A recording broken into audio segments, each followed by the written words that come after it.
Hello, welcome back to another video. Right, this one's been long overdue. I can't remember how long I've had this. I think I've had it 2 months, so we're going to get this fitted today.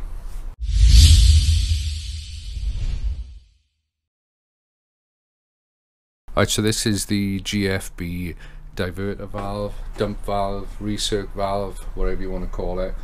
But we're going to fit that. Why I'm motivated to do it right now is because I'm not sure if I've got a boost leak. I don't really know. I've been told something's not right. Since I had the dyno, I was speaking to Gareth Kidman of Stealthworks, and he asked what's my boost like. So I'll insert a video now where you'll see on the flat I'm struggling to hit full boost, but uphill I'm hitting full boost fine. So go back, watch that video. Okay, I'm in fourth gear, 2000 RPM. I'm going to accelerate now. 3000, 4000, 4.5. Right, so now I'm coming to a long uphill section, so we'll give it a loaded test up here. So 2000 RPM, I'll drop it down a bit actually, so we'll get down just below 2000. Now I'm flooring it. 2000, 3, 4, 5,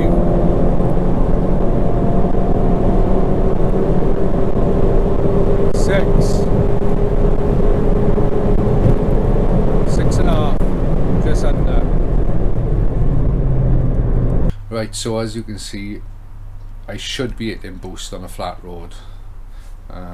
But what I'm going to do is fit the valve, check all the hoses for leaks, and then go back out see if there's any different. Right, so we got to get the stock DV off now, and if you're wondering where it is, if you get down on the wheel well here, if you look right up through there towards the turbo, that is it. And I'm pointing my screwdriver on there, just a little black thing, and there's 3 bolts holding that in. There's a light picking up, there you are, can you see him better now? And it's got a grey plug on it, so that is what we got to get off. Right, so that is it out. That is your stock unit.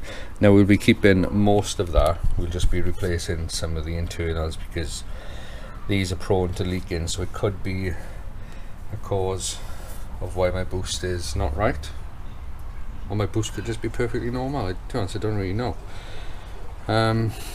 But we'll find out after we do it. So right, I'm just looking up now on how to fit this, and if you go to pumaspeed website, 'cause that's where I bought mine from, there's a diagram on there.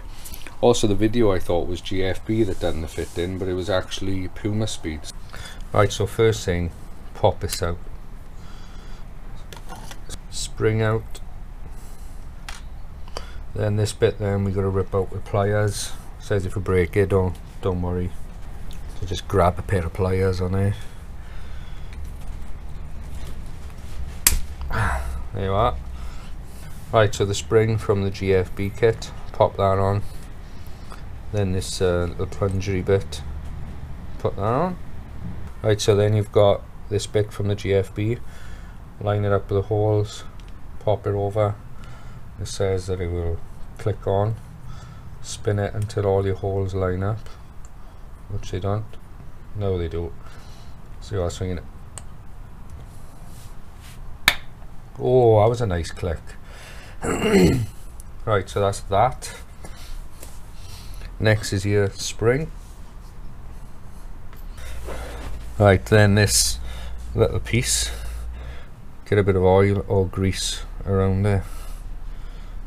I got a bit of engine oil, it's clean engine oil. And then that should pop in like a glove. So essentially I think that is it. We've got new bolts in here to go on. I think we're ready to plant it back on the car. Right, so I'm gonna bolt this back up. I can't really show you me bolting it up because there's no room under there, so we'll get it in and then we'll go through all the hoses, making sure we got no leaks or anything like that. Right, so I'm just putting it back in now, and because it's extra thicker, it's a little bit trickier to get the bolts in than it was. But I've just discovered this, look, long bolt through there. There's a little curve in the bodywork, and that's just perfect for you to get a few extensions through with an Allen on the end. So that's for the furthermost back top bolt. The other two I was able to get a small ratchet in by them, so that's a broad I can show you because I can't get the camera up in there.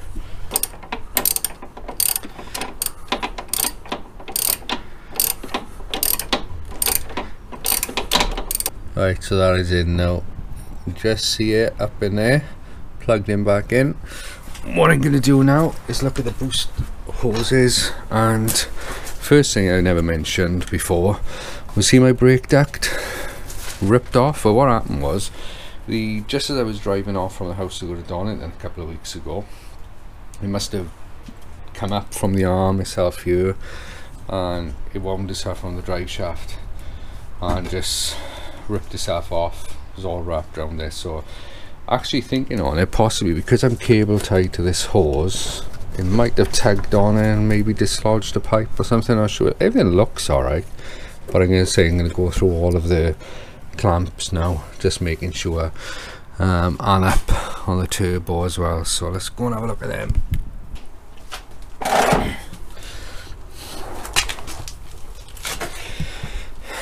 So the main intercooler pipes are pretty tricky to get at, the way they're hidden under, especially with a splitter. What I realised is I can get to it through this brake duct. I don't know if you can see through there, the Jubilee clip, and then the nut is just up a bit, so I'm able to just get a wrench in it. Maybe not this wrench, I need a smaller one.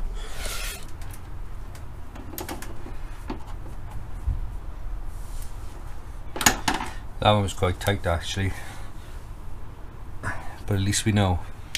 I've been able to get it every single hose clamp throughout the boost system except for one, and it's that one there. I cannot get anything to it. The one above, fine, I was able to get a ratchet down onto that, but that I cannot find a way. I don't have a 7mm spanner, which is crazy. The smallest I got is 8. But getting your hand down there is a bit of a nightmare, so I'm going to try and think of some other ways, but I might have to leave that one. Right, I managed to find a way to get to it. Can you see right down there? I've got a little socket with a small more grips on it. I don't even know if you can see, but I'll show you now. I had to do it from underneath, but it was so tricky. So anyway, come up with doing it. That was difficult. That was a real struggle, but we got a couple of turns on it. Felt alright actually, but it's worth peace of mind for checking. So I've basically gone through everything now. So what I'm going to do, wheel back down, get off the jacks, go for a test drive, see what boost we're making. Right, so we're out in the car now, and as you can see, you are looking at the boost gauge. We'll do some runs now and see what the boost pressure is like. So I'll go on exactly the same roads I did earlier in the video. We'll do a test on the flat and then one uphill to see how it handles the load. 1500 RPM, let's floor it. 2000, 3000, 4000. There you are, so that seemed better, seemed to be hitting the boost. Okay, so this is going to be an uphill test now. We're at 2000 RPM, accelerating now.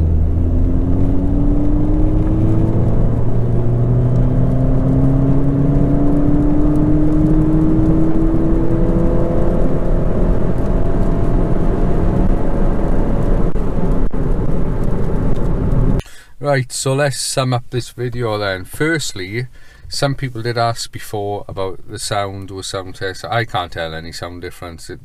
It's not designed to change the sound. It's just doing exactly what the factory one was doing, just doing a better job.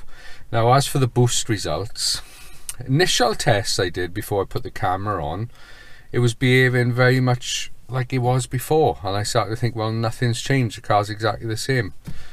But then a couple more tests after, and when it used to the recordings you've just seen now, it was making good strong boosts. So I'm a little bit confused, to be honest. So I don't know if I have an issue or if that's how the car's supposed to be. But it does seem like it needs load to hit the boost, which is normal. The turbo cars normally do. But it does need that load. If you've got a downhill gradient in fourth, I don't think it'll hit the boost. But I don't know, help me out. Perhaps maybe you can tell me what your boost gauges are like. Is that normal? We'll just have to see, won't we? So that is it for this video anyway. I'm going to pure forward tomorrow, so that should be the next video you see after this. But thank you very much for watching this one. I hope you've learned something, because I haven't. Right, we'll see you on the next one. Bye.